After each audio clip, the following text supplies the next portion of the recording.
नमस्कार दोस्तों, इतिहास की ऑनलाइन क्लासेस में एक बार फिर से आपका स्वागत है। आज है इतिहास की क्लास नंबर 41। देखिए, आधुनिक भारत के इतिहास में भारतीय राष्ट्रीय आंदोलन का हम अध्ययन कर रहे थे। लास्ट जो क्लास आई थी उसमें हमने देखा था कि किस प्रकार से ब्रिटिशर्स प्रथम विश्व युद्ध समाप्त होने के बाद भारत में रोलेट एक्ट को लागू कर देते हैं। रोलेट एक्ट, जिसको काला कानून कहा गया, और इसके तहत क्या प्रावधान था, किसी भी भारतीय को शंका के आधार पर गिरफ्तार किया जा सकता था और मैक्सिमम 2 साल की सजा उसको दी जा सकती थी। यानी कि ब्रिटिशर्स ये कानून को इसलिए लाए ताकि जो भारतीय राष्ट्रीय आंदोलन था उसकी स्पीड को कम कर सकें, भारतीय राष्ट्रीय आंदोलन को कमजोर कर पाए। ठीक है। और इस रोलेट एक्ट का पूरे देश में व्यापक विरोध होता है और सबसे बड़ा विरोध देखने को मिलता है जब अमृतसर में एक घटना हो जाती है। आप जलियांवाला जो कांड आपने पढ़ा था, तो जलियांवाला में किस प्रकार से निर्दोष भीड़ पर गोलियां चला दी जाती है जो शांतिपूर्वक इस रोलेट एक्ट का विरोध कर रहे थे। और आपको पता है क्या घटना घटित हुई उसमें। देखिए, हजारों उसमें महिलाएं थी, बच्चे थे, लोग थे, बूढ़े थे, सभी लोग वहां पर शहीद हो जाते हैं, है ना। और रोलेट एक्ट के बाद आपने देखा कि रोलेट एक्ट जैसे हमारा रोलेट एक्ट का जो टाइम चल रहा था, उसके बाद जलियांवाला की घटना होती है। उसके बाद देखिए, गांधी जी 1920 में असहयोग आंदोलन शुरू करेंगे और उसी के बीच में हमने लास्ट टॉपिक में कवर किया था खिलाफत आंदोलन। यानी कि खिलाफत आंदोलन क्यों चलाया गया था ये भी आप अच्छे से समझे होंगे लास्ट टॉपिक में। अब आज का जो विषय है या आज का जो वीडियो रहेगा, ये काफी महत्वपूर्ण वीडियो रहेगा। इस वीडियो में हम बात करेंगे गांधी युग की। ठीक है। तो भारतीय राष्ट्रीय आंदोलन के दौरान जो गांधी एरा है, ये बहुत महत्वपूर्ण टाइम पीरियड माना जाता है। गांधी जी देखिए परमानेंट साउथ अफ्रीका से भारत आ जाएंगे और उसके बाद गांधी जी यहाँ पर सक्रिय तौर पे आंदोलनों में शामिल हो जाएंगे और चंपारण से ये शुरुआत होगी। भारत छोड़ो आंदोलन से लेकर देश की आजादी तक गांधी जी जनता के साथ कदम मिलाकर चलेंगे और एक लीडरशिप बनाएंगे और जनता भी इनको काफी सपोर्ट करेगी। तो पूरा घटनाक्रम आज के इस वीडियो में हम देखेंगे। गांधी युग क्या था, गांधी जी के द्वारा चलाए गए कौन कौन से आंदोलन थे, गांधी जी की भारतीय राष्ट्रीय आंदोलन में क्या भूमिका रही। देखिए, हर सिक्के के 2 पहलू होते हैं। तो वैसे ही गांधी जी की देखिए, एक तरफ हम गांधी जी की प्रशंसा करते हैं, दूसरी तरफ इनका हम आलोचना भी देखते हैं कि गांधी जी भी जो थे कांग्रेस की तरह ही, जो कांग्रेस का 2 दल मैंने आपको बताया था, कांग्रेस का एक दल था जो नरम दल था, ठीक है, नरमपंथी विचारधारा वाला, और एक दल ऐसा था जो गरम दल था, जो कि आपका उग्र विचारधारा वाला था। अब गांधी जी ने भी भैया नरम दल को ही फॉलो किया, क्योंकि गांधी जी के जो राजनीतिक गुरु माने जाते हैं वो गोपाल कृष्ण गोखले माने जाते हैं।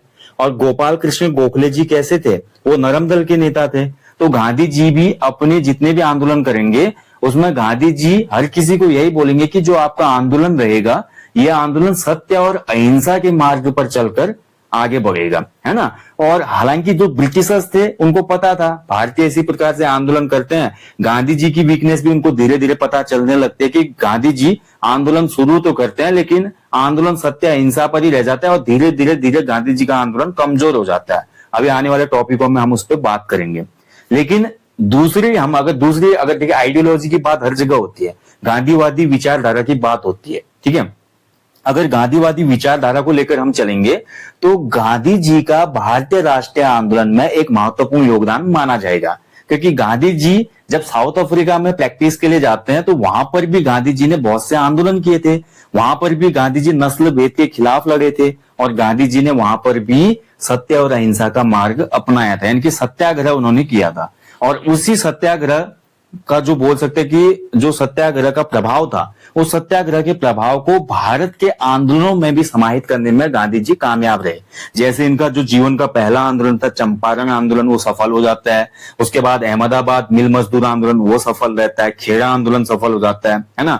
तो इन आंदोलनों के बाद गांधी जी की लोकप्रियता काफी बढ़ जाती है और लोगों को भी लगने लगता है कि भैया एक पढ़ा लिखा युवक जो अपनी नौकरी और वकालत को छोड़कर भारतीय लोगों के लिए आगे आया है, यानी कि भारत को आजाद कराने के लिए और सत्य अहिंसा के मार्ग पर भारत की आजादी के लिए प्रयास कर रहा है, तो उसको फॉलो करके उसको सपोर्ट करना आवश्यक है। जनता ने भी उसमें समझा, क्योंकि ऐसा कोई नाम आ नहीं रहा था उसमें। तो उस समय जरूरत के हिसाब से जो लीडरशिप के लिए आदमी चाहिए था, गांधी जी ने उस जगह को भरने में कामयाबी पाई थी। ठीक है। तो पूरा ही गांधी जी का जीवन जो रहा भारत आने के पश्चात, जब वो परमानेंट भारत आ जाते हैं, हालांकि बीच में भी गांधी जी भारत आते हैं, अभी हम डिस्कस करेंगे, आज आपको बहुत सी महत्वपूर्ण बातें पता चलेंगी।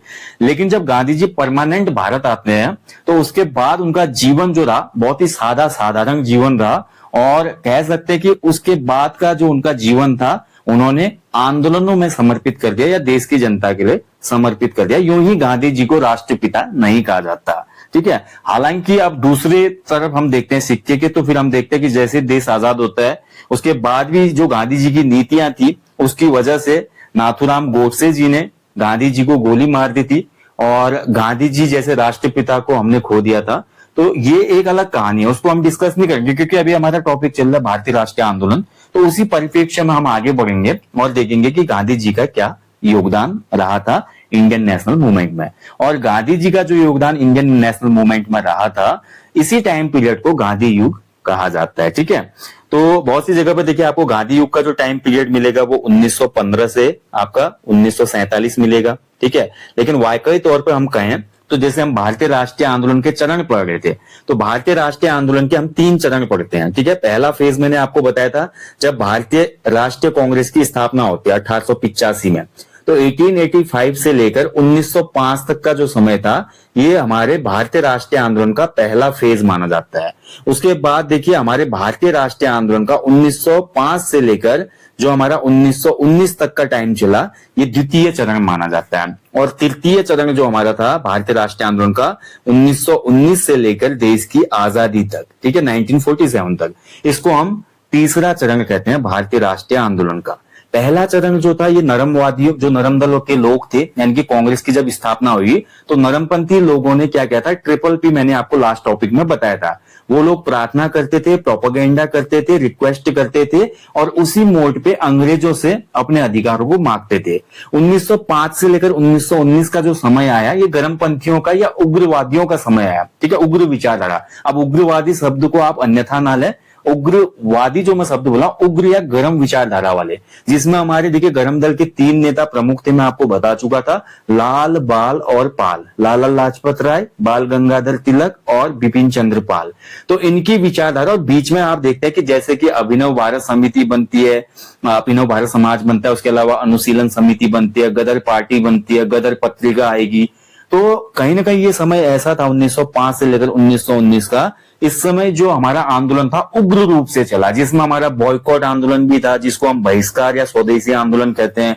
विदेशी कपड़ों की होलियां जलाई गई, विदेशी कपड़ों को छोड़ा गया बंगाल विभाजन के विरोध में। 1905 में तो बंगाल विभाजन हुआ ना, तो इस बंगाल विभाजन के बाद, क्योंकि अंग्रेजों की मंशा वही थी, उन्होंने बंगाल विभाजन इसलिए किया था ताकि भारतीय राष्ट्रीय आंदोलन को कमजोर किया जा सके, क्योंकि बंगाल उस समय भारतीय राष्ट्रीय आंदोलन का प्रमुख केंद्र था। तो वहां पर बंगाल का वो पार्टीशन कर देते हैं और उसके बाद जो भारत के लोग हैं समझ जाते हैं कि ये ब्रिटिशर्स जो हैं ये बहुत बुरे हैं और ये हमारे साथ या हमारे देश की आजादी को, या बोल सकते हैं जो हमारी स्वराज की मांग है उसको पूरा न करने के लिए हमें अलग थलग कर रहे हैं, यानी कि हमारे राष्ट्रीय आंदोलन को कमजोर किया जा रहा है। तो ये जब बातें पता चलती है तो जनता थोड़ा उग्र हो जाती है। तो उस समय जो आंदोलन चले, जो उसमें का दौर चला 1905 से 1919 का, इसको हम द्वितीय चरण कहते हैं। और भारतीय राष्ट्रीय आंदोलन का जो तृतीय चरण था 1919 से लेकर 1947 का, इस टाइम पीरियड को हमारा गांधी युग भी कहा जाता है, क्योंकि गांधी जी अब प्रॉपर सभी आंदोलनों में शामिल रहेंगे और लीड भी करेंगे। अब लीडरशिप जिस बंदे के ऊपर है तो उसी के नाम पर इस फेज को गांधी एरा नाम दिया गया है, ठीक है। तो गांधी युग से समझ में आ गया ना आपको।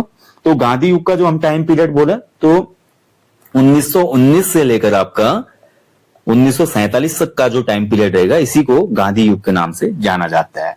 अब गांधी जी की मैं बात करूं, देखिए गांधी जी की हम अभी जीवन परिचय की बात करेंगे नीचे, तो सब आपको बातें पता चलेंगी कि किस प्रकार से गांधी जी पहले बैरिस्टर की डिग्री के लिए लंदन जाएंगे, उसके बाद बैरिस्टर की डिग्री कंप्लीट करके लंदन से वापस आएंगे, बंबई में वकालत शुरू करेंगे। फिर साउथ अफ्रीका से एक बिजनेसमैन का उनको पत्र मिलेगा कि भैया मेरा मुकदमा लड़ने के लिए आप आइए। शेख अब्दुल्ला उनको एक लेटर भेजेंगे, उनके लिए एक फर्स्ट क्लास टिकट भी करेंगे ट्रेन का, ठीक है, और कुछ वेतन भी उनके लिए निर्धारित करेंगे। गांधी जी 1 साल का कॉन्ट्रैक्ट लेकर आपका जाएंगे साउथ अफ्रीका में, और डरबन से प्रिटोरिया जाते समय सेंट मारिट्सबर्ग जो हमारा स्टेशन था, रेलवे स्टेशन बहुत महत्वपूर्ण है, सेंट पीट्स मारिट्सबर्ग जो रेलवे स्टेशन था, वहां पर गांधी जी का सामान ब्रिटिशर्स फर्स्ट क्लास से नीचे फेंक देंगे, क्योंकि ब्रिटिशर्स की घिनौनी नीतियां थी। वो देखिए जो गोरे लोग थे वो, जैसे हमारा जो टेक्सचर है भारतीय लोगों का या अफ्रीकन लोगों का था, उनसे वो नफरत करते थे गोरे लोग, ठीक है, उनको अलाउड नहीं करते थे अपने जो भी उनके अच्छे प्लेसेस होते थे, फर्स्ट क्लास ट्रेन जो होती थी, उसके अलावा उनके जो रेस्टोरेंट होते थे, उनके जो क्लब हाउस होते थे, वहां पर उन्होंने एक साफ बोर्ड लगाया हुआ था, Indians and dogs are not allowed, ठीक है, यानी कि भारतीय और कुत्तों का प्रवेश वर्जित है। तो भारतीयों को कुत्ते से भी नीचा समझते थे, भारतीयों को या जो भी हमारे जो श्याम वर्ण के लोग थे, जैसे अफ्रीकन लोग होते हैं या भारतीय लोग जो सांवले होते हैं, उनको वो लेस कैटेगरी का समझते थे। और इसी का शिकार गांधी जी भी होते हैं। Saint Piets Maritzburg railway station पर गांधी जी को धक्का मारकर ट्रेन के डिब्बे से फेंक दिया जाता है और इसके बाद गांधी जी प्रण करते हैं, भैया अब मैं भाई इनके खिलाफ आंदोलन करूंगा। और गांधी जी नस्ल भेद संबंधी आंदोलन भी करते हैं अफ्रीका में। बाद में इन्हीं गांधी जी को फॉलो करेंगे साउथ अफ्रीका के एक महान लीडर उभरेंगे जिनका नाम नेल्सन मंडेला था, जिनको नोबेल प्राइज भी मिला था, है ना। तो गांधी जी के बारे में बहुत सी महत्वपूर्ण बातें आपको जानने को मिलेंगी आज के इस टॉपिक में। तो चलिए शुरू करेंगे आज का टॉपिक। देखेंगे गांधी युग। गांधी युग समझ के 1919 टू 1947 का जो टेन्योर है गांधी एरा कहलाता है। गांधी जी के बारे में कुछ बेसिक इंफॉर्मेशन आपको पता होनी चाहिए। गांधी जी के जीवन परिचय को जानेंगे। गांधी जी का जो जन्म हुआ था 2 अक्टूबर 1869, ठीक है। कहां हुआ था गांधी जी का जन्म?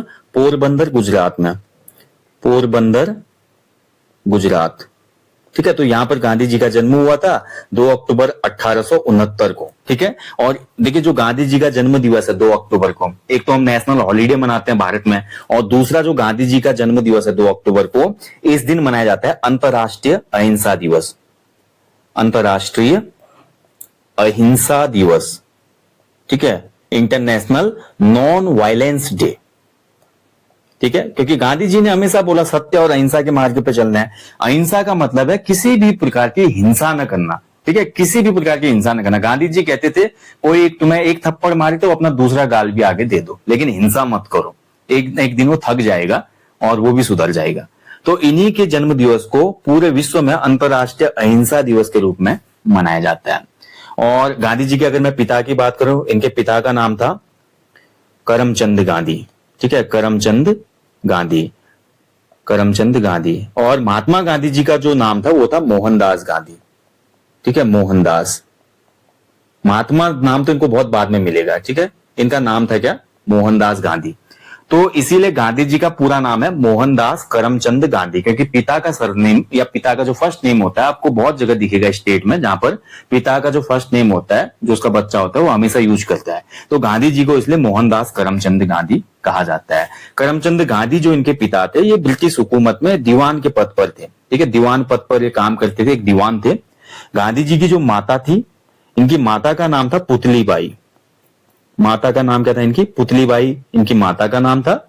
और इनकी जो पत्नी थी, वाइफ थी गांधी जी की, पत्नी का नाम था कस्तूरबा गांधी, कस्तूरबा गांधी, ठीक है। और कस्तूरबा गांधी से मोहनदास करमचंद गांधी की शादी हुई थी 1883 में, 1883।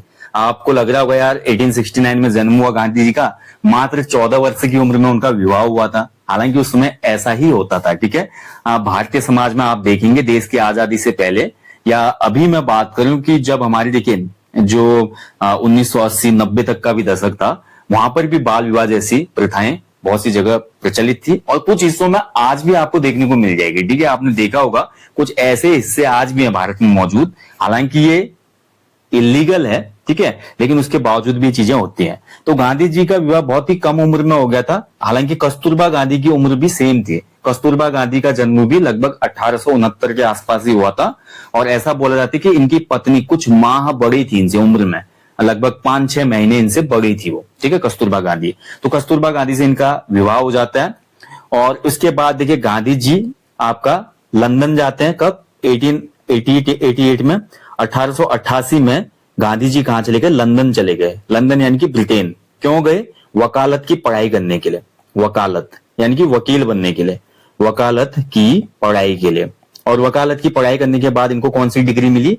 ब्रिटेन में डिग्री मिलती है बैरिस्टर की, ठीक है। जैसे आप भारत में देखते हैं ना, जैसे आप एलएलबी कर लोगे तो एलएलबी करने के बाद आपको लॉयर बोला जाता है। और जैसे एलएलबी करने के बाद, डिग्री लेने के बाद आप बार काउंसिल ऑफ इंडिया या बार काउंसिल ऑफ स्टेट में रजिस्टर होते हो, तो फिर आप एडवोकेट कहलाते हो। उसी एडवोकेट को लंदन या ब्रिटेन में बैरिस्टर कहा जाता था।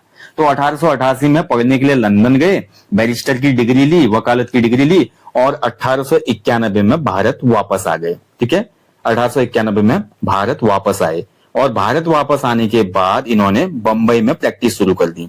उसमें मुंबई था नहीं, तो बंबई में वकालत की प्रैक्टिस शुरू, यानी कि कोर्ट में जाने लगे और वकालत की प्रैक्टिस शुरू कर दी गांधी जी ने। ठीक है, प्रैक्टिस शुरू हो गई इनकी। ओके, सब कुछ ठीक चल रहा था। अभी इसके 2 साल बाद इनको साउथ अफ्रीका से लेटर आएगा। ठीक है, तो गांधी जी का जीवन परिचय आपने देख लिया ना, क्या ऐसा इनका जीवन परिचय है। बाकी गांधी जी के जो पुत्र हैं, इनके 4 पुत्र थे, पुत्रों को भी नोट कर लेंगे। पहले पुत्र जो थे इनके, इनका नाम था हरिलाल। गांधी जी के पहले पुत्र थे हरिलाल। अन्य पुत्र का नाम था इनका मणिलाल। तीसरे पुत्र थे गांधी जी के, इनका नाम था रामदास। चौथे पुत्र का नाम था गांधी जी के देवदास। ठीक है, तो हरिलाल गांधी, मणिलाल गांधी, रामदास गांधी और देवदास गांधी, ये गांधी जी के 4 पुत्र थे। इसके अलावा देखिए, आपको एग्जामों में एक प्रश्न बनता है हमेशा, गांधी जी का 5वां पुत्र, गांधी जी का 5वां पुत्र किसे कहा जाता है। वैसे तो इनके देखा जाए तो इनके 4 ही पुत्र थे। ठीक है, कस्तूरबा गांधी से इनके 4 पुत्र उत्पन्न हुए, लेकिन गांधी जी का 5वां पुत्र जिन्होंने गांधी जी को अपना पिता बना दिया था, जमनालाल बजाज। ठीक है, तो जमनालाल बजाज जी ने गांधी जी को अपना पिता मान लिया था, इसलिए जमनालाल बजाज जी को गांधी जी का 5वां पुत्र भी कहा जाता है। ठीक है, कई बार एग्जाम में पूछता है। तो जो हमारे पहले पुत्र थे गांधी जी के, महात्मा गांधी जी के पहले पुत्र हरिलाल गांधी, तो हरिलाल गांधी जी बोला जाता है कि पहले इन्होंने मुस्लिम धर्म को अपना लिया था और बाद में ये आर्य समाजी हो गए थे, आर्य समाज में जुड़ गई है। ठीक है, आर्य समाजी हो गए। गांधी जी के जो दूसरे पुत्र थे मणिलाल, ये अफ्रीका में ही बस जाते हैं। ठीक है, परमानेंट अफ्रीका में बस गई है, अफ्रीका में बस गए। ठीक है, गांधी जी के जो तीसरे पुत्र थे रामदास गांधी, तो गांधी जी के जो तीसरे पुत्र थे, इनके एक पुत्र हुए, यानी कि गांधी जी के नाती, जिनका नाम था कानू गांधी। ठीक है, देखिए गांधी जी के पुत्र थे रामदास गांधी और रामदास गांधी के पुत्र हुए कानू गांधी। और कानू गांधी जी जो थे, यानी कि गांधी जी के जो पोते थे, ये गांधी जी के फोटोग्राफर थे, गांधी जी के निजी फोटोग्राफर, पर्सनल फोटोग्राफर थे। गांधी जी की जो भी फोटोज आज आप देखते हैं, तो इन फोटोओं को लेने का श्रेय जाता है कानू गांधी को। ठीक है, ध्यान रखेंगे। और ये भी आपको ध्यान रखना है, जब गांधी जी की मृत्यु हो जाएगी, नाथूराम गोडसे जी ने गांधी जी को गोली मारी थी और गांधी जी की मृत्यु के पश्चात उनके शरीर को जो मुखाग्नि दी थी, वो इन्हीं कानू गांधी जी ने दी थी। और चौथे जो पुत्र थे गांधी जी के, ये आपका बतौर पत्रकार काम करते थे। ठीक है, बतौर पत्रकार या बोल सकते हैं बतौर संपादक इन्होंने काम किया, देवदास गांधी जी ने। और ये हिंदुस्तान टाइम्स के साथ जुड़े थे। हिंदुस्तान टाइम्स जो आज भी न्यूज़पेपर आता है, तो इसमें जुड़े रहे, पत्रकार और बतौर संपादक काम किया था देवदास गांधी जी ने। ठीक है, तो ये तो गांधी जी का पूरा मैंने आपको जीवन परिचय बता दिया कि गांधी जी का जन्म कहाँ पे हुआ था, माता पिता पत्नी पुत्र। ठीक है, उसके अलावा इनके जो 5वें पुत्र थे जमनालाल बजाज जी, क्योंकि जमनालाल बजाज जी ने बोला था कि मुझे गांधी जी जो है मेरे पिता हैं। इन्होंने मतलब गांधी जी को एज अपना फादर एक्सेप्ट कर लिया था, जैसे कोई बच्चे को गोद लेता है ना, ऐसे जमनालाल बजाज जी ने गांधी जी को गोद ले लिया था बतौर फादर। ठीक है, इसलिए इनको 5वां पुत्र कहा जाता है। क्लियर हो गया। 1891 में भारत वापस आए और उसके बाद बंबई में वकालत शुरू करने लगे गांधी जी। लेकिन इसके बाद आता है समय दक्षिण अफ्रीका में। तो गांधी जी देखिए दक्षिण अफ्रीका, इनको पत्र आता है दक्षिण अफ्रीका में। हमारे एक व्यक्ति थे शेख अब्दुल्ला। एक एक नाम आप महत्वपूर्ण है, नोट करेंगे अच्छे से और नोट्स बनाएंगे। शेख अब्दुल्ला, तो दक्षिण अफ्रीका में शेख अब्दुल्ला का मुकदमा लगना था, का मुकदमा। ठीक है, तो शेख अब्दुल्ला जो था, इनका देखिए जो इनके कंपनी पार्टनर थे, तो इनके कंपनी पार्टनर से कुछ अनबन हो गई थी, जिसकी वजह से गांधी जी को इन्होंने याद किया और बोला कि मेरा मुकदमा लगने के लिए आप प्लीज साउथ अफ्रीका में आइए। और गांधी जी के साथ इन्होंने 1 वर्ष का कॉन्ट्रैक्ट किया, 1 वर्ष का संविदा, कॉन्ट्रैक्ट को बोलते हैं हिंदी में संविदा। इन्होंने 1 साल की संविदा की और बोला कि मैं आपको यहाँ पर 105 पाउंड का क्या दूंगा, मासिक वेतन दूंगा। ठीक है, 105 पाउंड चलता था ना, उसमें ब्रिटिश मुद्रा पाउंड ही थी। 105 पाउंड मासिक आपको क्या दिया जाएगा, वेतन दिया जाएगा। अब उसमें 105 पाउंड मासिक वेतन बहुत बड़ा अमाउंट था भाई। शेख अब्दुल्ला बहुत बड़ा बिजनेस पर्सन था, ध्यान रखेंगे। तो इसका केस लड़ने के लिए गांधी जी 1893 में, ये वर्ष चल रहा है 1893, बहुत बार एग्जाम में पूछा जाता है। तो 1893 में गांधी जी दक्षिण अफ्रीका चले गए और गांधी जी पहुंचे आपके कहा डरबन बंदरगाह पर, डरबन पोर्ट, ठीक है। डरबन जो पोर्ट था यहाँ पर आपका गांधी जी पहुंचे और यहाँ पर एक प्रांत था जिसको नटाल प्रांत कहा जाता था। नटाल प्रांत, प्रोविनेंस का नाम था नटाल। यहीं पे गांधी जी नटाल कांग्रेस की भी स्थापना करेंगे भी आगे, ठीक है। तो अब देखिए गांधी जी की यात्रा को थोड़ा देखना आवश्यक है। यहीं पर गांधी जी के साथ पहली बार नस्ल भेद होगा, नस्ल भेद, रंग भेद, जिसको रेसिज्म हम बोलते हैं। अब जब गांधी जी को शेख अब्दुल्ला ने साउथ अफ्रीका बुलाया अपना मुकदमा लड़ने के लिए, ये तो गांधी जी को बोला गया कि भैया हम आपको फर्स्ट क्लास ट्रेन का टिकट देंगे, जहाज में तो भारत से आपको अफ्रीका तक आना होगा। कहां तक? डरबन पोर्ट, डरबन का जो बंदरगाह था। उसके बाद आपको डरबन से प्रिटोरिया आना होगा। तो प्रिटोरिया जाते समय जब गांधी जी डरबन से प्रिटोरिया जा रहे थे, देखिए बहुत महत्वपूर्ण है, डरबन से प्रिटोरिया, डरबन से प्रिटोरिया एक प्रांत है, आज भी साउथ अफ्रीका में है। तो इसके बीच में एक स्टेशन पड़ता था जिसका नाम था Saint Piets, Saint Piets Maritzburg, Maritzburg. Saint Piets Maritzburg में क्या हुआ, क्योंकि अब्दुल्ला जी सेठ आदमी थे, तो धनी होने की वजह से इन्होंने गांधी जी का फर्स्ट क्लास ट्रेन का टिकट किया हुआ था, प्रथम श्रेणी का। तो फर्स्ट क्लास, एसी क्लास जैसे आज आप देखते हैं ना, वैसे उसमें बहुत अच्छी सुविधाएं उसमें होती थी। और इसमें अमूमन जो ब्रिटिश अधिकारी होते थे और बहुत धनाढ़ जो ब्रिटिशर्स होते थे वही यात्रा करते थे। अब गांधी जी को फर्स्ट क्लास में जैसे ही देखा तो सेंट पीट्स मारिट्सबर्ग में कुछ ब्रिटिशर्स ने धक्का मारकर गांधी जी को ट्रेन से बाहर कर दिया, ठीक है। धक्का मारकर गांधी जी को ट्रेन से बाहर, उनका जो बोरिया बिस्तर था, जो भी उनकी पोटली थी, वो भी बाहर, बोला आउट, ठीक है। तो गांधी जी को यहाँ पर जैसे ही धक्का मारकर बाहर फेंका, तो होता ही है ना यार किसी के भी मन में, देखो एक अच्छी डिग्री लेके आदमी वकालत करके आया था लंदन से, और उन्हीं के देश में डिग्री करके आया, उनको भी पैसा दे के आया शिक्षा के लिए, वहीं से सीख के आया, और उन्हीं के बीच घुलने मिलने के बावजूद उन्हीं लोगों ने गांधी के साथ ट्रेन में ऐसी घटना की जिससे गांधी जी का दिल दुखी हो जाता है। तो नस्ल भेद के खिलाफ आवाज गांधी जी के दिल में यहीं पे उठ जाती है कि नस्ल भेद और ये जो अंग्रेज कर रहे हैं ना, बहुत गलत कर रहे हैं, एक न एक दिन मैं बदला लूंगा, ठीक है। और इसके बाद देखिए गांधी जी अपना काम शुरू करते हैं अफ्रीका में, और पहली बार देखिए गांधी जी का जो आंदोलन था, प्रथम आंदोलन अफ्रीका में, प्रथम आंदोलन, गांधी जी का जो प्रथम आंदोलन था, क्या यह सफल रहा था? तभी ऑप्शन बन जाएंगे आपके। मान लीजिए साउथ अफ्रीका में गांधी जी का प्रथम आंदोलन कैसा रहा था, यह सफल रहा था या असफल रहा था, या गांधी जी ने इसमें भूख हड़ताल की थी, या गांधी जी अंग्रेजों से हाथ मिलाने चले गए? किसी भी प्रकार से क्वेश्चन कभी बन सकता है, तो ये पता होना चाहिए, छोटी बेसिक सी चीजें, कुछ किताबों में ये मिसिंग होता है। तो गांधी जी ने पहला जो आंदोलन किया था साउथ अफ्रीका में, वो किया था, उसमें भारतीय लोगों के, नटाल प्रांत में 250 भारतीय थे लगभग।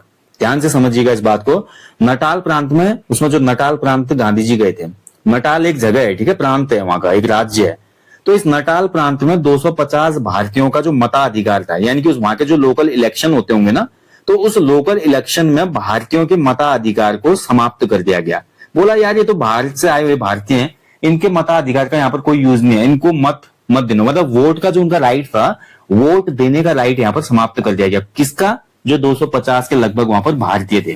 तो गांधी जी ने इसके विरोध में आंदोलन किया, लेकिन यह आंदोलन क्या हुआ, गांधी जी का असफल हो गया, ठीक है। इसकी कोई भी प्रतिक्रिया नहीं हुई, और जो मताधिकार रद्द किया गया था वो रद्द ही रहा, यानी कि गांधी जी के जीवन का जो पहला आंदोलन था वो क्या हो गया, असफल हो गया, ठीक है, अनसक्सेसफुल रहा था, ये आपको ध्यान रखना है। लेकिन गांधी जी यहाँ पर नटाल प्रांत में बहुत से काम करेंगे, ठीक है। अब एक एक वर्ड महत्वपूर्ण है, इसको अच्छे से याद रखेंगे आप। सबसे पहले देखिए नटाल कांग्रेस की स्थापना करेंगे। नटाल एक प्रांत का नाम है, इसको आपने ध्यान रखना है। तो नटाल प्रांत में नटाल कांग्रेस की स्थापना की थी गांधी जी ने 1894 में, वर्ष आपको याद रखना है 1894 में, ठीक है। क्यों की थी नटाल कांग्रेस की स्थापना? नस्ल भेद को समाप्त करने के लिए। नस्ल भेद जो हो रहा था ना काले गोरे का, तो इस नस्ल भेद को समाप्त करने के लिए, तो गांधी जी ने नस्ल भेद को समाप्त करने के लिए ये नटाल कांग्रेस की स्थापना की थी, ठीक है, ध्यान रखेंगे। इसके अलावा देखिए आपका गिरमिटिया मजदूर आंदोलन उसमें एक होता है, ये भी बहुत महत्वपूर्ण है। गिरमिटिया मजदूर आंदोलन, ठीक है। तो अफ्रीका में जो गिरमिटिया मजदूर आंदोलन था, इसमें भी गांधी जी की सक्रिय भूमिका रही थी। गिरमिटिया क्या होता था? गिरमिटिया उसमें एक बॉन्ड होता था, जैसे आज भी मान लीजिए आप और मैं कोई काम करते हैं तो हम एक कॉन्ट्रैक्ट बनाते हैं, है ना, तो एक बॉन्ड उसमें बनाया जाता था। मजदूरी कम होती थी उसमें और काम बहुत ज्यादा लिया जाता था। उसके अलावा जो भी उसमें श्रमिक होते थे उनसे एक वार्षिक टैक्स भी लिया जाता था। तो इसके खिलाफ क्या हुआ, मजदूर जो वर्ग था वो ब्रिटिशर्स के खिलाफ हो गया। और इसी आंदोलन को नाम दिया गया गिरमिटिया मजदूर आंदोलन। ठीक है, तो ये गिरमिटिया मजदूर आंदोलन में भी गांधी जी की भूमिका रही। उसके अलावा देखिए जो हमारा अफ्रीका में एक युद्ध हुआ था, बोहर युद्ध हम जो बोलते हैं, बोर वॉर जो हुआ था, बोहर युद्ध, जो कि 1899 से लेकर आपका 1902 तक चला था। ठीक है, ध्यान रखेंगे। अब जो बोहर युद्ध हुआ था, ध्यान से समझिएगा इसको। बोहर युद्ध जो हमारा हुआ था, ये डच और ब्रिटिशर्स के मध्य में हुआ था। ठीक है, डच, देखिए जैसे हमारे भारत में भी सब आए ना, आपने जब भारतीय इतिहास को देखा, भारत में जैसे ईस्ट इंडिया कंपनी आई तो ना केवल ब्रिटिश ईस्ट इंडिया कंपनी आई थी, बल्कि और भी तो ईस्ट इंडिया कंपनी आई थी। पुर्तगाली यहाँ पे आए थे, डच यहाँ पर आए थे, स्वीडिश यहाँ पर आए थे, फ्रांसीसी यहाँ पर आए थे। उसी प्रकार से साउथ अफ्रीका को भी अपनी कॉलोनी बनाने के लिए वहां पर ब्रिटिशर्स भी थे, डच भी थे, फ्रेंच भी थे, और भी लोग थे। तो यहाँ पर देखिए दो प्रांत उसमें थे, ध्यान से समझिएगा इस बात को। बोहर जो युद्ध था, इसका इंपैक्ट मैं आपको समझाऊंगा। तो बोहर युद्ध, पहले से जो डच यहाँ पर बसे हुए थे अफ्रीका, साउथ अफ्रीका की कॉलोनी में, ये रहते थे आपके ऑरेंज फ्री स्टेट में, ऑरेंज फ्री स्टेट। जिस जगह पे रहते थे उसका नाम था ऑरेंज फ्री स्टेट। ठीक है, और अंग्रेज जो है बाद में आए। देखिए डच पहले पहुंच गए थे साउथ अफ्रीका में, भी ध्यान रखना है। अंग्रेज बाद में यहाँ पर आए, और अंग्रेज रहते थे आपका नटाल प्रांत में। नटाल जो जगह जहां पर गांधी जी भी काम कर रहे हैं, और इस नटाल प्रांत को केप कॉलोनी भी कहा जाता था, केप कॉलोनी भी कहा जाता था इसको। ठीक है, तो केप कॉलोनी में अब देखिए यहां पर हुआ क्या, देखिए जो ऑरेंज फ्री स्टेट था, यहां पर एक जगह मिली, ट्रांसवाल नाम की एक जगह थी, ट्रांसवाल। ट्रांसवाल जो जगह थी इस ऑरेंज फ्री स्टेट में, जो कि डचों के कब्जे में था, यहां पर ट्रांसवाल में हीरे सोने की खानें मिलनी प्रारंभ हो गई। अब हीरा सोना यानी कि गोल्ड मिला, डायमंड मिलना शुरू हो गया इस ट्रांसवाल नामक प्लेस में, यहाँ पर माइंस मिलनी शुरू हुई। अब अंग्रेज तो आपको पता था कितने लालची थे, लोभी थे, कितने दुष्ट थे। जहां पर भी अच्छी चीज दिखती थी उसको लूटने के लिए इनका जो खून था वो बिल्कुल खौलने लगता था, मतलब जोश में आ जाते थे। तो इनको लगा किसी भी प्रकार से इन डचों को, यानी कि जो डच थे, नीदरलैंड के वासी जो थे, इन डच वालों को ऑरेंज फ्री स्टेट से भगाना है और ये ट्रांसवाल को अपने कब्जे में लेना है। ये ब्रिटिशर्स ने उसमें नीति बनाई। और यहां पर देखिए गांधी जी का क्या रोल रहेगा। गांधी जी ने यहां पर अंग्रेजों का सपोर्ट किया। गांधी जी ने यहां पर अंग्रेजों का सपोर्ट किया, इसमें अंग्रेजों का सपोर्ट किया। किसमें सपोर्ट किया?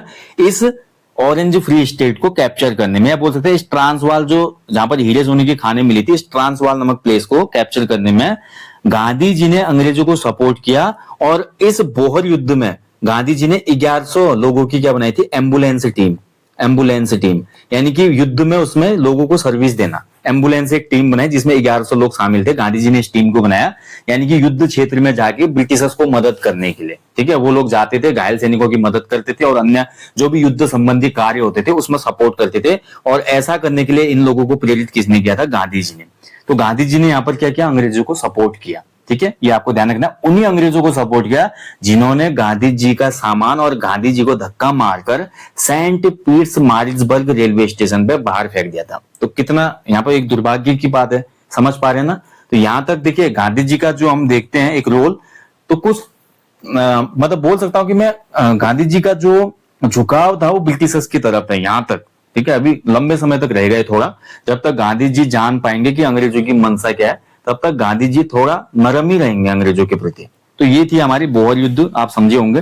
तो अंग्रेजों की मंशा भी आपको समझ में आई। लास्ट के कुछ टॉपिकों में भी मैंने आपको बताया कि अंग्रेज कितने ज्यादा बोल सकते हैं कि महत्वाकांक्षी थे, और जो भी महत्वपूर्ण प्लेस या जो भी महत्वपूर्ण एसेट उनको लगता था, या जो भी क्षेत्र लगता था कि ये बहुत ज्यादा उपयोगी सिद्ध होगा इनके लिए, पैसे के लिए या अन्य चीजों के लिए, तो वो उसको छीन लेते थे किसी से भी। ठीक है, कोहिनूर हीरे की कहानी हमने पूरे इतिहास के लेक्चरों में, लास्ट में कोहिनूर हीरा कहां पहुंच जाता है? महारानी विक्टोरिया के पास, है ना? तो ये पूरी कहानी है। तो भारत सोने की चिड़िया थी, इस सोने की चिड़िया के पंख, इस सोने की चिड़िया को खोखला करने में इन अंग्रेजों का ही तो हाथ है। पूरे देश को खोखला कर दिया इन्होंने, उल्टा देश का विभाजन भी करवा के गई है। ठीक है, आगे की क्लासों में आप जानेंगे। ठीक है, तो गांधी जी यहाँ पर अफ्रीका में ये चीजें करते हैं। तो अफ्रीका में क्या क्या काम किया गांधी जी ने? तो अफ्रीका में आपने देखा नटाल कांग्रेस की स्थापना की, नस्ल भेद को समाप्त करने के लिए। गिरमिटिया जो मजदूर आंदोलन था उसको सपोर्ट किया। बोहर युद्ध में गांधी जी की भूमिका रही। ठीक है, इसके अलावा देखिए अभी अफ्रीका में गांधी जी के और भी काम रहेंगे। ठीक है, लेकिन इसी बीच में गांधी जी 1901 में भारत भी आते हैं, लेकिन परमानेंट नहीं आते, कुछ समय के लिए आते हैं। 1901 में गांधी जी भारत आए। मैंने कांग्रेस के अधिवेशन में भी बताया था ना आपको, गांधी जी ने भाग लिया था। तो 1901 में भारत आए थे गांधी जी, लेकिन परमानेंट नहीं आए थे, कुछ समय के लिए भारत आए, ठीक है, और 1902 में ही वापस चले गए। अब देखिए कांग्रेस के जो अधिवेशन होते थे दिसंबर माह में होते थे, तो कांग्रेस के अधिवेशन में पार्टिसिपेट भी किया, लेकिन 1902 में गांधी जी क्या हुआ, पुनः साउथ अफ्रीका चले गए, पुनः साउथ अफ्रीका चले गए, ठीक है, साउथ अफ्रीका वापस फिर से। ओके, और इसके बाद देखिए आपका साउथ अफ्रीका में क्या करेंगे, वो बहुत सी चीजें करेंगे, ठीक है। तो यहाँ पर देखिए 1904 में गांधी जी ने एक आश्रम स्थापित किया जिसको फिनिक्स आश्रम कहा जाता है। फिनिक्स आश्रम, अफ्रीका में फिनिक्स आश्रम की स्थापना किसने की, तो गांधी जी ने की। क्यों की थी, ये उसमें भारतीय या जो अन्य लोग थे वहां पर उनकी शिक्षा के लिए, ठीक है। तो शिक्षा के लिए, सबको शिक्षित करने के लिए, राजनीतिक चेतना के लिए, शैक्षिक चेतना के लिए 1904 में फिनिक्स आश्रम की स्थापना की गई थी, ठीक है। इसके अलावा देखिए गांधी जी 1907 में पहली बार जेल जाएंगे। 1907 में क्या हुआ था, देखिए आपका एक बिल आया था, एशियाटिक पंजीकरण विधेयक, एशियाटिक पंजीकरण यानी कि रजिस्ट्रेशन बिल, ठीक है, पंजीकरण बिल या विधेयक आया था, विधेयक लिखूंगा मैं हिंदी में। तो देखिए 1907 में ब्रिटिशर्स ने एक बिल पारित किया जिसका नाम था एशियाटिक पंजीकरण बिल यानी कि एशियाटिक रजिस्ट्रेशन बिल। इसमें क्या होता था कि देखिए जो नटाल प्लेस था ना, नटाल प्लेस में रहने वाले जो भारतीय थे उनको इस एशियाटिक विभाग से स्वीकृति लेनी पड़ती थी कि वो इस एरिया में रहना चाहते हैं, कोई व्यापार करना चाहता है, कोई कामकाज करना चाहता है। लेकिन जैसे ही ये बिल आया इसके बाद भारतीयों का वहां पर रजिस्ट्रेशन करना बहुत ज्यादा जटिल हो गया, यानी कि प्रोसेस को इतना पेचीदा बना दिया गया कि कोई भी भारतीय यहाँ पे रजिस्ट्रेशन ना कर सके। और गांधी जी ने पहली बार इसका विरोध किया, और विरोध करने के लिए गांधी जी पहली बार जेल जाएंगे 1908 में। गांधी जी ने इस एशियाटिक रजिस्ट्रेशन बिल का विरोध किया और पहली बार 1908 में गांधी जी गिरफ्तार होंगे। और गिरफ्तार कहां पे होंगे अभी, लेकिन गांधी जी कहां पे हैं, साउथ अफ्रीका में, ठीक है। तो 1908 में पहली बार गिरफ्तार होते हैं गांधी जी, ये आपको ध्यान रखना है। और इसके अलावा देखिए 1910 में 1910 में क्या कहता है, गांधी जी ने एक पुस्तक लिखी थी, हिंद स्वराज नामक इन्होंने पुस्तक लिखी। कभी कभी इंग्लिश में पूछ लेता है, इसको इंडियन होम रूल भी कहते हैं। इंडियन होम रूल पुस्तक किसने लिखी थी, तो गांधी जी ने लिखी थी, ठीक है, इंडियन होम रूल पुस्तक। इसके अलावा देखिए 1910 में ही गांधी जी ने आपका जोहान्सबर्ग अफ्रीका में, जोहान्सबर्ग जो जोहान्सबर्ग एरिया है, तो जोहान्सबर्ग अफ्रीका में टॉलस्टॉय फॉर्म की भी स्थापना की। टॉलस्टॉय भी राइटर था ना, उसमें एक दार्शनिक था, टॉलस्टॉय राइटर भी था। तो इस टॉलस्टॉय को बहुत ज्यादा गांधी जी फॉलो करते थे, है ना। तो जोहान्सबर्ग में टॉलस्टॉय फॉर्म की भी स्थापना की थी गांधी जी ने, ठीक है। ये भी आपको ध्यान रखना है, ये कई बार एग्जाम में पूछा गया, फिनिक्स आश्रम पूछ लेता है। इसके अलावा इन हिंदू स्वराज पुस्तक किसने लिखी थी, गांधी जी ने लिखी थी। टॉलस्टॉय फॉर्म की स्थापना भी किसने की थी, गांधी जी ने की थी, ठीक है। लियो टॉलस्टॉय को हम जानते हैं, इनकी कुछ महत्वपूर्ण रचनाएं हैं, आप सभी लोग जानते होंगे। टॉलस्टॉय जो थे आपके, इनकी एक रचना है वॉर एंड पीस, कई बार एग्जाम में पूछी जाती है। वॉर एंड पीस जो रचना है किसकी है, ठीक है, तो ये टॉलस्टॉय की है। तो गांधी जी काफी ज्यादा प्रेरित थे टॉलस्टॉय से, ठीक है। आंदोलन की जो प्रेरणा मिली ना गांधी जी को, वो लियो टॉलस्टॉय से ही मिली थी। आंदोलन जो गांधी जी करेंगे अपने जीवन में, उसकी जो इंस्पिरेशन मिली वो लियो टॉलस्टॉय से ही गांधी जी को मिलती है। भूख हड़ताल की जो प्रेरणा मिली थी गांधी जी को, रस्किन बॉन्ड से मिलती है। उनकी एक रचना थी अनटू द लास्ट की। तो अनटू द लास्ट में जो किताब थी उसको पढ़ने के बाद गांधी जी ने जो भूख हड़ताल यानी कि आमरण जो अनशन होता था वो करने का इंस्पिरेशन ली थी, ठीक है। तो ये सब बातें अभी आपको आगे हम बताएंगे। तो गांधी जी का दक्षिण अफ्रीका में सफर लगभग यहाँ पे समाप्त होता है, महत्वपूर्ण घटनाक्रम समाप्त होता है। और इसके बाद गांधी जी की एंट्री हो जाएगी भारत में। और गांधी जी देखिए भारत में आएंगे परमानेंट, स्थायी रूप से गांधी जी का भारत आगमन होगा 9 जनवरी 1915 को। इसीलिए 9 जनवरी को हम मनाते हैं प्रवासी भारतीय दिवस के रूप में, प्रवासी भारतीय दिवस। गांधी जी इस दिन भारत आए थे परमानेंट, और राष्ट्रपिता भारत आए थे, तो इसी उपलक्ष्य में हम प्रवासी भारतीय दिवस मनाते हैं, ठीक है। तो गांधी जी प्रवासी 9 जनवरी को आए थे। कहां पे आए थे गांधी जी, तो गांधी जी किस जहाज से आए थे ये भी पूछ लेते हैं। गांधी जी आए थे आपके एस सुदीव जहाज से, ठीक है। एस सुदीव जहाज का जो नाम था, अफ्रीका से जो जहाज आया था, बंबई के पोर्ट पे आए थे, अपोलो बंदरगाह पर, ठीक है। अपोलो पोर्ट पर सुदीव एस सुदीव जहाज से गांधी जी उतरे, ध्यान रखेंगे। और गांधी जी को देखिए भारत में आने के लिए प्रेरित किया था गांधी जी के राजनीतिक गुरु ने। कौन थे गांधी जी के राजनीतिक गुरु, बता चुका हूं मैं आपको। गांधी जी के राजनीतिक गुरु थे गोपाल कृष्ण गोखले, गोपाल कृष्ण गोखले, ठीक है। तो इसी गोपाल कृष्ण गोखले जी जो थे, इनके बुलावे पर ही, क्योंकि इन्होंने बोला भैया आइए अब टाइम आ चुका है, ठीक है, तो गोपाल कृष्ण गोखले जी ने यहाँ पर बुलाया था गांधी जी को, जो कि गांधी जी के राजनीतिक गुरु थे। कभी कभी गांधी जी के आध्यात्मिक गुरु भी पूछ लेता है, इनको भी आपको पता होना चाहिए। गांधी जी के जो आध्यात्मिक गुरु थे, इस स्पिरिचुअल गुरु, ठीक है, तो स्पिरिचुअल गुरु का नाम था रायचंद्र, ठीक है। ये दोनों पॉइंट अलग अलग है, याद रखना है। गांधी जी के जो पॉलिटिकल बोल सकते हैं गुरु थे, वो आपका कौन थे? गोपाल कृष्ण गोखले थे। जबकि गांधी जी के स्पिरिचुअल गुरु की बात करें तो वो आपका रायचंद्र जी थे, ठीक है। तो ये आपको ध्यान रखना है। गांधी जी आ गए भारत में, और भारत में आने के बाद गांधी जी के काम शुरू हो जाएंगे। सबसे पहले 1915 गांधी जी जो है अहमदाबाद में क्या करेंगे? अपना आश्रम बनाएंगे।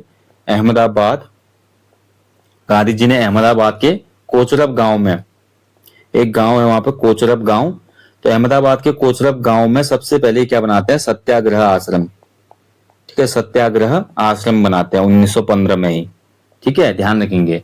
बाद में इसको ट्रांसफर कर दिया जाता है 1917 में इस आश्रम को, और इसका जो मुख्यालय बनाया गया साबरमती में, फिर इसका नाम हो जाता है साबरमती आश्रम, ठीक है। और गांधी जी की मोस्ट एक्टिविटी इसी आश्रम से शुरू रहेंगी, यहीं पे खत्म होंगी, ठीक है। तो साबरमती आश्रम जो है भैया गांधी जी का बहुत महत्वपूर्ण ये घटनाक्रम वाला आश्रम है, और इसको गांधी जी की कुटिया भी कहा जाता है, गांधी जी की कुटिया, ठीक है, गांधी जी की कुटिया। और इस गांधी जी की कुटिया को हृदय कुंज बोला जाता था। उसमें क्या कहा जाता था? इसका नाम था हृदय कुंज, ठीक है। गांधी जी साबरमती आश्रम में रहे थे 1917 से लेकर 1933 तक, ठीक है, कंटिन्यू यहीं पे रहे गांधी जी, ओके, ध्यान रखेंगे। इसके अलावा जब 1915 में गांधी जी भारत वापस आए थे, तो मैंने क्या बोला था आपका, जब साउथ अफ्रीका में भी गांधी जी थे, तो साउथ अफ्रीका में बोहर युद्ध में गांधी जी ने सपोर्ट किया था ब्रिटिशर्स को। तो भारत आने के बाद ब्रिटिशर्स इनके पास आते हैं 1915 में, और बोलते हैं गांधी जी आपकी तो जनता सुनेगी, आप गांधी जी आप क्या करिए कि भारत की जनता को थोड़ा यहाँ पर मोटिवेट कीजिए, और उनको बोलिए कि ब्रिटिश सेना में भर्ती होकर फर्स्ट वर्ल्ड वॉर में ब्रिटिश सेना की मदद करें। और कांग्रेस के लोगों को और गांधी जी, इन सब लोगों को उसमें ब्रिटिशर्स ने मिलकर मूर्ख बनाया।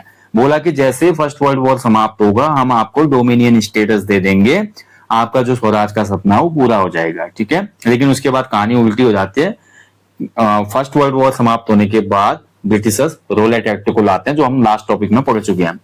तो 1915 में जब गांधी जी भारत आए, तो ब्रिटिशर्स के इसी आग्रह पर, क्योंकि गांधी जी को भी लगा अभी हम ब्रिटिशर्स की मदद करेंगे, तो ब्रिटिशर्स ने जो प्रॉमिस किया है डोमिनियन स्टेटस वाला, यानी कि हम आपको अपना राजकाज करने की खुद अनुमति दे देंगे, हालांकि आप ब्रिटिश क्राउन के नीचे रहेंगे, लेकिन यहाँ पर पूरा जो शासन है वो आपको दे दिया जाएगा, ठीक है। ये होता है डोमिनियन स्टेटस।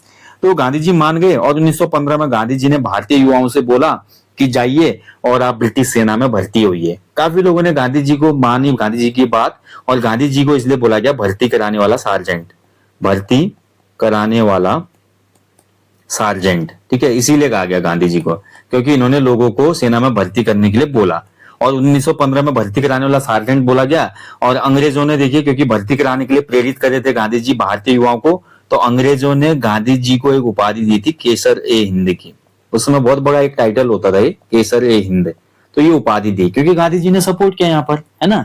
तो ये सब बातें आपको याद रखनी है, ओके। लेकिन उसके बाद रोलेट एक्ट के बाद तो आपकी कहानी बदल जाएगी। हालांकि रोलेट एक्ट के लागू होने से पहले गांधी जी के जीवन में तीन महत्वपूर्ण आंदोलन घटित हो जाएंगे, चंपारण, अहमदाबाद और खेड़ा आंदोलन, उनको हम देखेंगे, ठीक है। तो केसर हिंद गांधी जी को कहा जाता है। हालांकि जब हमारा जलियांवाला बाग की घटना हुई थी, उसके बाद गांधी जी ने अपनी केसर हिंद की उपाधि लौटा दी थी, ठीक है, ये आपको ध्यान रखना है। और रविंद्रनाथ टैगोर ने अपने नाइटहुड की उपाधि लौटा दी थी, ये हम लास्ट टॉपिक में डिस्कस कर चुके हैं। बाकी गांधी जी ने जो हड़ताल करने की प्रेरणा ली थी, मैं आपको बता चुका हूं, गांधी जी ने जो भूख हड़ताल की इंस्पिरेशन ली थी, वो रस्किन बॉन्ड की किताब पढ़ी थी, अनटू द लास्ट। और गांधी जी ने जितने भी आंदोलन अपने जीवन में किए, इसकी प्रेरणा उन्होंने ली थी लियो टॉलस्टॉय से, ठीक है। तो लियो टॉलस्टॉय एक महत्वपूर्ण राइटर है वर्ल्ड लेवल पे, जिनकी वॉर एंड पीस और भी कुछ रचनाएं हैं, बहुत महत्वपूर्ण है। तो उनसे गांधी जी ने आंदोलन, जो भी मूवमेंट होंगे, वो इंस्पिरेशन गांधी जी ने लिया था टॉलस्टॉय से, ओके। चलिए, यहां तक का घटनाक्रम पूरा। इसके बाद देखिए गांधी जी के लिए अब यहाँ पर पहला आंदोलन जो गांधी जी के जीवन का आएगा भारत में, और गांधी जी को एक विशेष ख्याति दिलाएगा, वो था चंपारण सत्याग्रह। ठीक है, गांधी जी के आंदोलनों का क्रम याद करने की ट्रिक है केक। गांधी जी ने क्या खाया था? केक खाया था। देखिए, इससे आपको गांधी जी के जीवन के पहले जो 3 महत्वपूर्ण आंदोलन है वो याद हो जाएंगे। C for Champaran, A for Ahmedabad mill मजदूर आंदोलन और के फॉर खेड़ा आंदोलन। ठीक है, तो केक शब्द आपको याद रखना है। तो चंपारण सत्याग्रह क्या था? देखिए, थोड़ा इसके बैकग्राउंड में जाएंगे। चंपारण सत्याग्रह क्यों हुआ था? चंपारण जो था भैया आपका, ये बिहार में स्थित था। चंपारण बिहार में था उसमें। और चंपारण में देखिए, जो वहां के किसान थे उनको नील की खेती के लिए मजबूर किया जाता है। नील, नील जिसको इंडिगो कहा जाता था। ठीक है, इंडिगो, नील की खेती वहां पे होती थी। अब ये नील की खेती करने की वजह से क्या हो जाते थे? खेत बंजर हो जाते थे, यानी कि खेत का जो उर्वर शक्ति थी वो कम हो जाती थी। ठीक है, तो बैरन लैंड हो जाता था, यानी कि बंजर हो जाते थे खेत। तो खेत की उर्वरता कम हो जाती थी, फर्टिलिटी कम हो जाती थी खेत की, पहली बात। दूसरा क्या होता था? जो नील होता था ना, खेती के बाद जैसे नील की खेती पूरी हो जाती थी, तो इस नील को बनाने के लिए नील को किसान अपने पैरों से कुचलते थे, पैरों से कुचलना पड़ता था, जिसकी वजह से क्या होता था? इनके पैरों में बहुत ज्यादा, मतलब एक हिसाब से इन्फेक्शन हो जाता था, पैर सूज जाते थे, क्योंकि केमिकल था उसमें, नील में।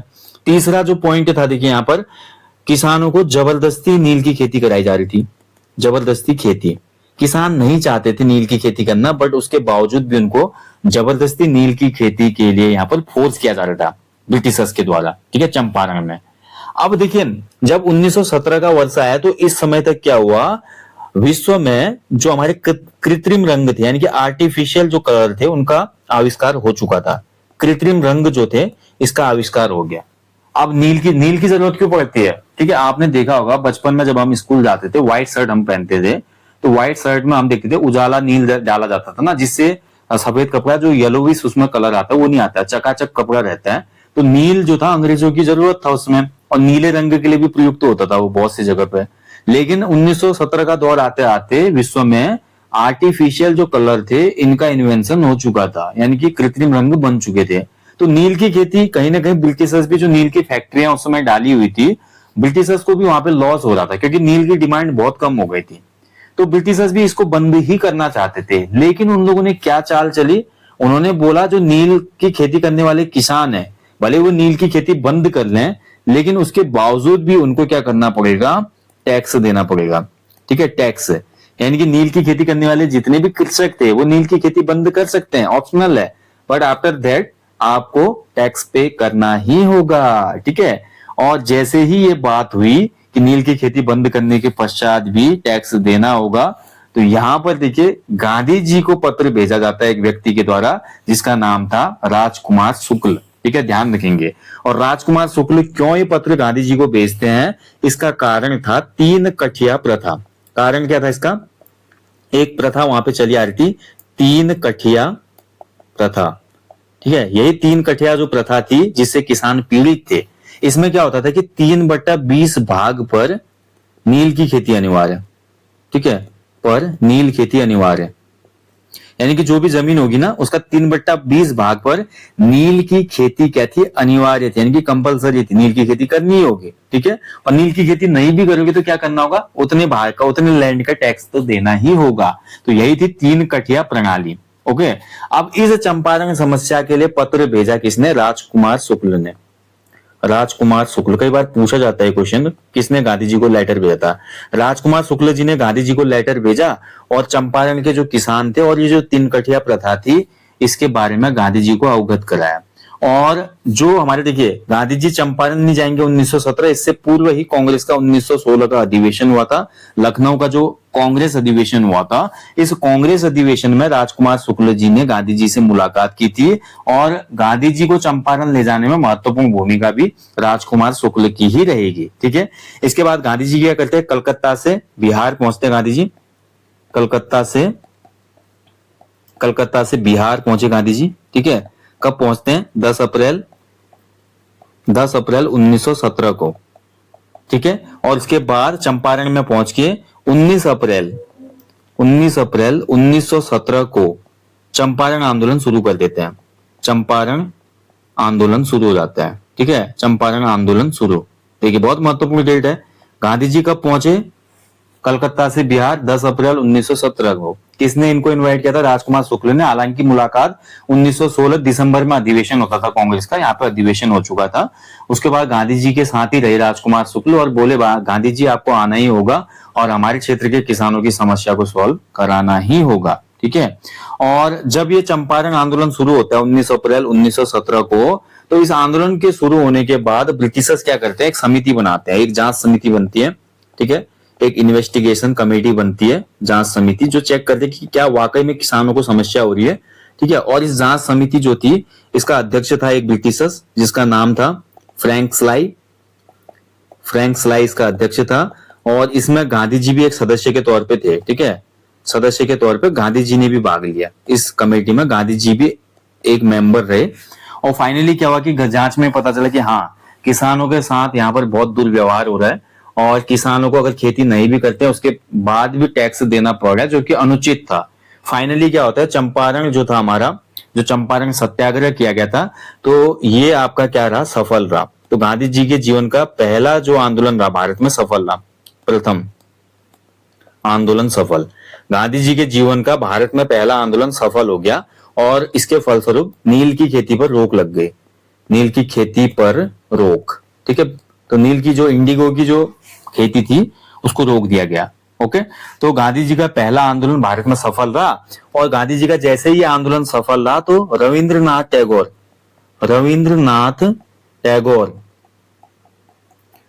टैगोर ने क्या बोला कि भैया जो ये व्यक्ति है ये भाई कोई आम आदमी नहीं है, ठीक है। इसने ब्रिटिश दौर में एक आंदोलन को सफल बनाया, इसलिए इसको मैं टाइटल देता हूं महात्मा का।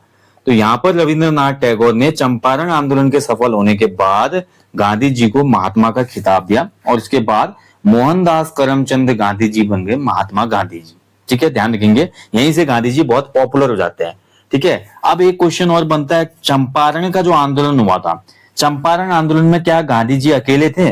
तो इसका जवाब है बिल्कुल नहीं। चंपारण का जो आंदोलन हुआ था इसमें गांधी जी के सहयोगी, ये भी बहुत इंपॉर्टेंट है, गांधी जी के सहयोगी कौन कौन थे, ठीक है। तो गांधी जी के साथ इसमें थे आपका पहला तो राजेंद्र प्रसाद, गांधी जी के साथ इसमें राजेंद्र प्रसाद भी थे, ठीक है। राजेंद्र प्रसाद के अलावा इसमें नरहरि पारेख थे।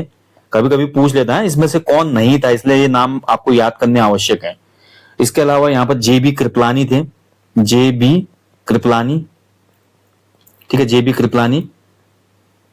इसके अलावा बात करें महादेव देसाई, तो ये कुछ नाम है जो कि गांधी जी के साथ इस आंदोलन में शामिल रहे, ठीक है। कौन कौन थे शामिल? राजेंद्र प्रसाद, नरहरि पारेख, जेबी कृपलानी और महादेव देसाई। तो इन्होंने गांधी जी को यहाँ पर सपोर्ट किया इस आंदोलन में और फाइनली गांधी जी के जीवन का जो पहला आंदोलन था भारत आने के पश्चात, हालांकि अफ्रीका में भी उन्होंने आंदोलन किए, लेकिन भारत में जो उनका पहला आंदोलन था चंपारण आंदोलन, ये सफल हो जाता है और गांधी जी यहाँ से देश में बहुत ज्यादा प्रसिद्ध हो जाते हैं, ठीक है। और इसके ही अगले साल क्या होता है 1918 में अहमदाबाद मिल मजदूर आंदोलन में भी गांधी जी को यहाँ पर इन्वाइट किया जाता है। तो अहमदाबाद मिल मजदूर आंदोलन क्यों शुरू हुआ था, थोड़ा इसके बैकग्राउंड में जाएंगे। देखिए वहां पर देखिए हमारी कपास की फैक्ट्रीज थी, कपास फैक्ट्री या मिल कह सकते हैं, कपास की फैक्ट्री थी। और 1918 का जो समय था उस समय भारत में बहुत से हिस्सों में एक रोग फैल गया था, प्लेग रोग, चूहे के कारण जो रोग फैलता ना प्लेग, तो प्लेग की जो महामारी थी वो फैल गई थी और प्लेग महामारी फैलने की वजह से बहुत से जो फैक्ट्रियों के लेबर थे, यानी कि जो कारखानों में काम, कपास के कारखाने जो थे उसमें कॉटन फैक्ट्रीज में काम करने वाले जो लेबर थे वो काम छोड़कर अपने अपने गांव भागने लगे। लेकिन यहाँ पर जो भी कपास फैक्ट्री के ओनर थे, मालिक थे, उन्होंने अपने लेबर, अपने श्रमिकों से बोला कि अगर आप इस प्लेग के दौरान भी कंपनी में काम करोगे तो हम आपको टोटल 50% का बोनस देंगे, 50% क्या देंगे, बोनस देंगे, ठीक है। 50% बोनस देने की बात हुई तो बहुत से लेबरों ने क्या किया कि इस महामारी के दौरान भी कंपनी में काम करना बंद नहीं किया और काम करते रहे। लेकिन जैसे ही ये प्लेग की महामारी समाप्त हो गई और उसके बाद जब इन्होंने अपनी सैलरी मांगी इन कामगारों ने, तो जो हमारे फैक्ट्री के मालिक थे उन्होंने मना कर दिया, उन्होंने ये जो बोनस है उसको देने से मना कर दिया। उसके अलावा बोनस देने से मना तो किया, साथ ही जो उनका बेसिक वेतन था, मूल वेतन में भी कटौती कर दी। समझ गए ना क्या रीजन थे इसको शुरू करने के, अहमदाबाद मिल मजदूर आंदोलन को। यानी कि 1918 के आसपास जो अहमदाबाद के आसपास कपास की फैक्ट्रियां थी, वहां पर जो मजदूर काम कर रहे थे, अब कहीं पर भी महामारी फैलती है तो लोग घर को भागते हैं, तो मालिकों के द्वारा ये बोला गया कि घर मत भागो, जो भी इस महामारी में काम करेगा फैक्ट्री में रुककर उसको 50% बोनस देंगे। लेकिन उसके बाद ना तो उनको पूरी सैलरी दी गई, बोनस तो बहुत दूर हो गया। तो फलस्वरूप क्या हुआ, वहां पर हमारी एक अनुसुईया बेन थी जिन्होंने इस आंदोलन को शुरू किया था, अनुसुईया बेन। अनुसुईया बेन ने क्या किया, गांधी जी को पत्र लिखा। गांधी जी को पत्र लिखा और बोला, आपका चंपारण आंदोलन से काफी लोग प्रेरित हो गए थे उसमें, और उसके बाद गांधी जी यहाँ पर भी आंदोलन को लीड कर सकते हैं, इसके बाबत क्या हुआ, गांधी जी को एक पत्र लिखा गया और गांधी जी को यहाँ पर बुलाया गया। और पहली बार गांधी जी ने यहाँ पर भूख हड़ताल की। भूख हड़ताल गांधी जी ने पहली बार यहीं पर की थी। ठीक है, ध्यान रखेंगे। चंपारण में जो आंदोलन किया था वो नॉर्मल एक मूवमेंट था, मतलब जैसे हम हड़ताल वगैरह करते हैं, खाना पीना सब चल रहा था। लेकिन यहाँ पर क्या हुआ, गांधी जी की बात नहीं मानी जा रही थी। गांधी जी गए और जो हमारे मिल मजदूर के ऑनर थे उनको बोला गया कि आप ऐसा मत करो, जो भी मजदूरों की तनख्वाह बननी है, जो बोनस बनना है, जो आपने वादा किया था उसको पूरा करो। लेकिन किसी के कान में जू नहीं रहेगी। तो गांधी जी ने बोला ये हमारी बात ऐसे तो नहीं मान रहे, अब हम भूख हड़ताल करेंगे, यानी कि खाना पीना अन्न जल सब त्याग कर देंगे हम। ठीक है, तो भूख हड़ताल की गांधी जी ने यहाँ पर 21 दिनों की, 21 दिनों की गांधी जी ने यहाँ पर भूख हड़ताल की। और ये गांधी जी की जीवन का प्रथम भूख हड़ताल थी। ठीक है, प्रथम बार इस प्रयोग को किया गांधी जी ने। और यहाँ पर गांधी जी के सहयोगी थे, कुछ सहयोगियों का नाम बहुत जरूरी है। अनुसुईया बेन तो इसमें थी। इसके अलावा गांधी जी के सहयोगी थे इसमें शंकरलाल बैंकर, शंकरलाल बैंकर। ठीक है, शंकरलाल बैंकर थे। एक हमारे महत्वपूर्ण नाम था यहाँ पर वल्लभ भाई पटेल, वल्लभ भाई पटेल, इनकी भी एंट्री हो गई है। देखिए, अभी सरदार की उपाधि नहीं मिलेगी। ठीक है, सरदार की उपाधि अभी आगे मिलेगी जब 10 साल बाद बारडोली आंदोलन घटित होगा। तो अभी केवल वल्लभ भाई पटेल हम संबोधित करेंगे। तो यहाँ पर गांधी जी का सपोर्ट क्या था, अहमदाबाद मिल मजदूर आंदोलन में शंकरलाल बैंकर ने, वल्लभ भाई पटेल ने, अनुसुईया बेन इसमें थी और अन्य लोग यहाँ पे थे।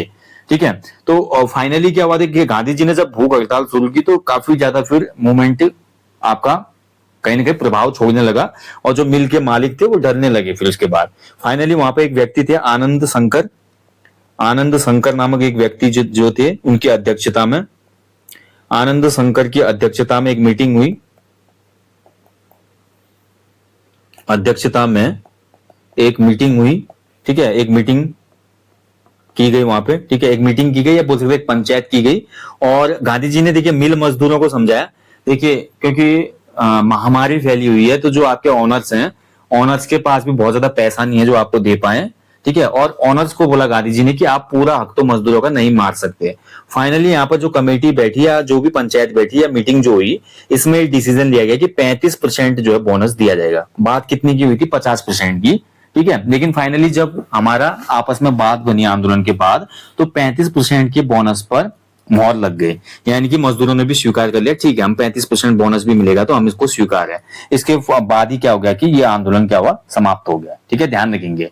और ये जो आपका दूसरा आंदोलन था गांधी के जीवन का, अहमदाबाद मिल मजदूर आंदोलन, जहां पर गांधी जी ने पहली बार भूख हड़ताल की थी, आमरण अनशन किया था, तो गांधी जी का ये प्रयोग भी सफल हुआ। इससे गांधी जी की लोकप्रियता और ज्यादा बढ़ गई भाई, गांधी जी और ज्यादा पॉपुलर हो गए उसमें भारतीय जनमानस में। गांधी जी का नाम हर अखबार के पन्ने में था और हर जगह पे लाठी पकड़े हुए, खद्दर पहने हुए, चश्मा पहने हुए एक दुबला पतला सा आदमी भारत के आंदोलनों को किस प्रकार से यहाँ पर सुपर हिट बना रहा है, तो ये टैगलाइन थी उसमें न्यूज़पेपर्स की, जिसकी वजह से लोगों पे काफी ज्यादा इंपैक्ट पड़ा था गांधी जी का। ठीक है, ये आपको ध्यान रखना है। और गांधी जी ने इसी आंदोलन में ट्रस्टीशिप का सिद्धांत भी दिया था, ट्रस्टीशिप। ठीक है, ट्रस्टीशिप का सिद्धांत, प्रिंसिपल ऑफ ट्रस्टीशिप, यानी कि गांधी जी ने बोला जितने भी हमारे ऑनर्स हैं या फैक्ट्री के मालिक हैं उनको बोला कि भैया आपको ट्रस्टीशिप रखनी चाहिए, अपने लेबर्स का पूरा ध्यान रखना चाहिए।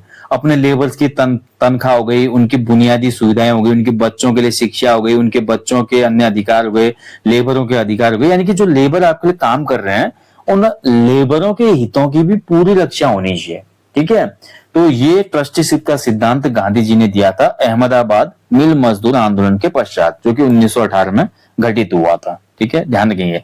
अब देखिए फर्स्ट फेज जो था 1918 का, वहां पर अहमदाबाद मिल मजदूर आंदोलन घटित हुआ और जैसे ही आंदोलन खत्म हुआ गांधी जी का, उसके बाद तुरंत गांधी जी चले जाएंगे खेड़ा और फिर हमारा घटित होगा खेड़ा आंदोलन। ठीक है, अहमदाबाद मिल मजदूर के बाद हमारा खेड़ा आंदोलन होगा। देखिए, तो खेड़ा आंदोलन ये भी गुजरात में घटित हुआ था 1918 में, ये घटित हुआ था खेड़ा आंदोलन, खेड़ा मूवमेंट। और इसके पीछे रीजन था अकाल संहिता, अकाल संहिता। ठीक है, तो अकाल संहिता या कि जो फेमाइन होता था, फेमाइन के लिए एक कोड बनाया गया था, ठीक है, फेमाइन कोड था। तो फेमाइन कोड में ये बोला गया था, देखिए फेमाइन जब, क्योंकि भारत के विभिन्न भागों में अकाल पड़े, हमने पढ़ा ना इतिहास में किस प्रकार से किस क्षेत्र में कैसे कैसे भीषण अकाल पड़े थे। ब्रिटिश काल में भी आपने देखा बंगाल में अकाल पड़ जाता है, बहुत भीषण अकाल होता है, ठीक है। और भी हमने अकालों के बारे में पढ़ा था जो भी फेमाइन हुए। तो अकाल संहिता हमारी जो बनाई गई थी, अकाल के लिए कोड जो बनाया गया था, उसमें ये बोला गया था कि अगर किसी भी किसान का उत्पादन, किसी भी किसान के खेत का उत्पादन 1/4 से कम हो, मान लीजिए किसी किसान के खेत में 4 कुंटल गेहूं होता है या 4 कुंटल धान होता है, और किसी वर्ष उसके खेत में 1 कुंटल भी ना हो पाए, यानी कि 1/4 से कम हो, तो वहां पर क्या होगा, आपका टैक्स माफ हो जाएगा, टैक्स माफ किया जाएगा उसका, ठीक है। मतलब किसी भी प्रकार का टैक्स उससे नहीं लिया जाएगा। समझ पा रहे हो ना मैं क्या बोल रहा हूं यहाँ पे, समझ रहे हैं। ये जो अकाल संहिता बनाई थी, फेमाइन कोड जो था, ये ब्रिटिशर्स ने ही बनाया था। भारत में जो समय समय पर अकाल पड़े उनको देखते हुए कोड लाया गया था। उसमें ये बोला गया था जितना खेत का कुल उत्पादन होता है, अगर किसी वर्ष उस उत्पादन का 1/4 के बराबर की उत्पादन नहीं हो पाया, यानी कि किसी खेत में मान लीजिए आपका 1000 किलो अनाज हो रहा है, ठीक है, 1000 किलो अनाज की जगह उस खेत में किसी वर्ष में 200 ही किलो हुआ, तो 200 किलो आपका 1/4 तो नहीं हुआ ना। तो 1/4 से कम होने पर क्या होगा, जो भी वो लगान देता था किसान, यानी कि जो भी टैक्स देता होगा खेती का, वो उसका माफ कर दिया जाएगा। लेकिन इस अकाल संहिता की बात को इग्नोर किया गया, कहां, खेड़ा में। खेड़ा जो गुजरात में था, यहाँ पर किसानों ने जब बोला कि हमारा जो उत्पादन है 1/4 जो उत्पादन है वो नहीं हो पाया इस बार, ठीक है, और इसके बावजूद भी आप हमसे टैक्स ले रहे हो जो कि गलत है। तो जैसे ये बात गांधी जी के पास पहुंचती है, तो यहाँ पर देखिए, यहाँ पर भी 2 व्यक्ति थे, मोहनलाल और शंकरलाल। मोहनलाल और शंकरलाल। तो मोहनलाल और शंकरलाल ने जैसा राजकुमार शुक्ल ने किया, जैसा अनुसुईया बेन ने किया, इन्होंने भी सीधे पत्र लिख दिया गांधी जी को और बोला हमारे के वहां के किसानों के साथ ऐसा हो रहा है खेड़ा में। अब गुजरात तो जो था गांधी जी का गृह क्षेत्र भी था, है ना। तो गांधी जी को जैसे लेटर मिलता तो गांधी जी इस आंदोलन में शामिल हो गए। गांधी जी ने बोला कि ब्रिटिशर्स से बोला कि आपका जो फेमाइन कोड है उसमें साफ आपने स्पष्ट किया भाई 1/4 का अगर प्रोडक्शन नहीं होगा खेत में तो आपके जो टैक्सेस हैं वो आपका लगेंगे नहीं, बिल्कुल, ठीक है, टैक्स माफ होंगे। उसके बावजूद भी आप यहाँ पे टैक्स ले रहे हो, ठीक है। तो ये कैसी बात हुई। तो फाइनली जब गांधी जी इस आंदोलन में शामिल होते हैं, और गांधी जी के साथ इसमें कौन कौन थे ये भी महत्वपूर्ण है। गांधी जी के साथ इसमें भाग लिया था किसने, एक तो इसमें थे आपके अनुसुईया बेन, जिन्होंने आपका अहमदाबाद से चिट्ठी भेजी थी, अनुसुईया बेन, ठीक है, ये भी गांधी जी के साथ इस आंदोलन में भी शामिल हो गए। इसके अलावा महादेव देसाई इसमें भी शामिल हो गए, महादेव देसाई, ठीक है। उसके अलावा वल्लभ भाई पटेल यहाँ पे भी आ गए, वल्लभ भाई पटेल। देखिए गांधी जी और वल्लभ भाई पटेल का रहेगा नाता, ठीक है, वल्लभ भाई पटेल। तो वल्लभ भाई पटेल भी गांधी जी की बहुत रिस्पेक्ट करते थे, क्योंकि जब देखिए देश आजाद हुआ तो मैक्सिमम लोगों ने वोट किया था कि वल्लभ भाई पटेल जी को प्राइम मिनिस्टर बनाया जाए, लेकिन गांधी जी चाहते थे कि जवाहरलाल नेहरू प्राइम मिनिस्टर बने। तो गांधी जी की बात को उसमें अपने सिराखों पे लिया था वल्लभ भाई पटेल ने, और वल्लभ भाई पटेल गृह मंत्री बने थे, है ना।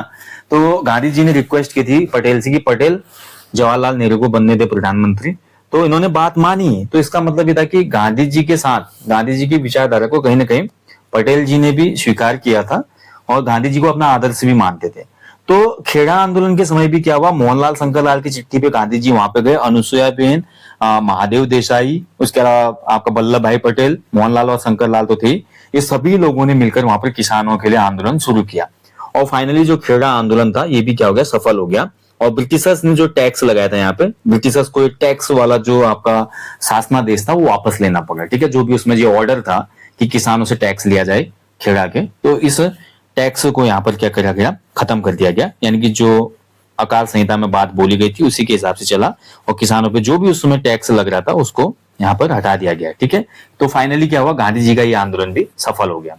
तो गांधी जी देखिए भारत आए, भारत आने के बाद आप देख रहे हैं कि एकाएक गांधी जी के सभी आंदोलन सफल हो रहे हैं। चंपारण में सफलता, अहमदाबाद मिल मजदूर आंदोलन में सफलता, खेड़ा आंदोलन भी सफल हो जाएगा गांधी जी का, है ना। आप देखिए खेड़ा आंदोलन जब हमारा सफल हो रहा है 1918 में, लास्ट टॉपिक में मैंने आपको क्या बताया था, तो लास्ट टॉपिक में मैंने आपको रोलेट एक्ट पढ़ाया था। 1918 में क्या होता है, रोलेट एक्ट ब्रिटिश पार्लियामेंट में पास हो जाता है, क्योंकि फर्स्ट वर्ल्ड वॉर समाप्त हो चुका है। और फर्स्ट वर्ल्ड वॉर समाप्त होने के बाद ब्रिटिशर्स को पता था कि भारतीय लोग डोमिनियन स्टेटस का जो हमने वादा किया था वो तो मांगेंगे ही।